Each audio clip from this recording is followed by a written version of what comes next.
we went through Austria, through Vienna, and that was still in the. It was still divided at that stage. It was still in the Russian territory, and then you went over a bridge in the Danube.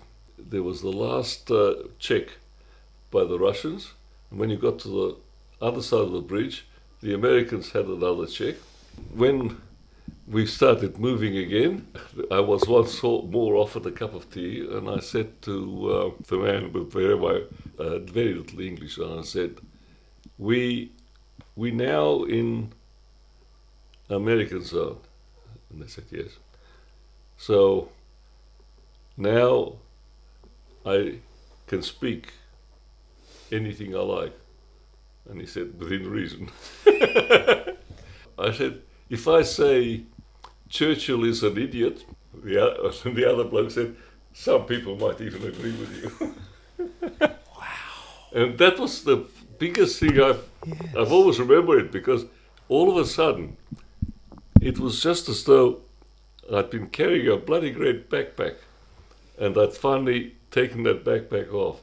And you didn't realize it while you were in a communist country, but you always had to censor your thoughts, because before you ever spoke, otherwise, well, I wouldn't have gotten into trouble, but my That's right. stepfather and mother would have gotten into trouble. It sounds like that trip, because you've mentioned it a couple of times, Tony, was quite the defining trip of your life, your younger life. Is it sort of a point where you can see emancipation?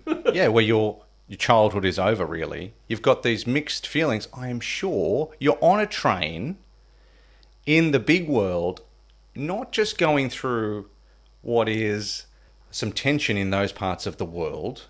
You have adults around you, probably you're thinking, what do they all want and what are they after? But secondly, you're on your way to see your father, who you wouldn't really, you said you don't know him, and you're going there, and this a wave of emotion, because I could see it in your face just then. Yeah, it was a very defining moment. And sometimes I think I probably got into trouble because I upset people, because I for a little while, I simply said anything that went into my mind. Yes, that's right, because you've got no filter, and then you would be like, well, now I can speak my heart and my truth, and yes, it would be very uplifting.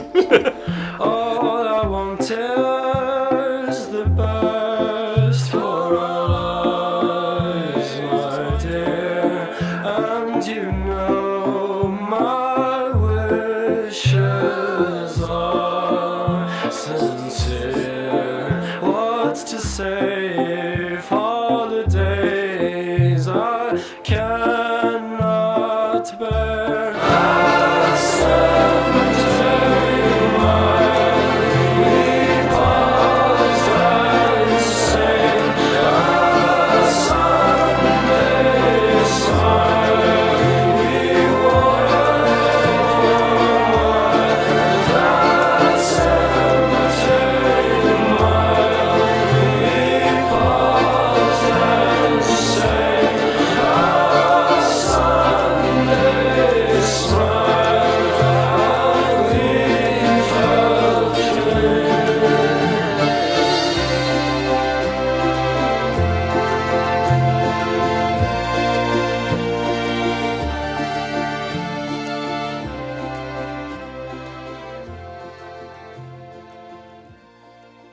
But of course, I had to stay in England for 12 months.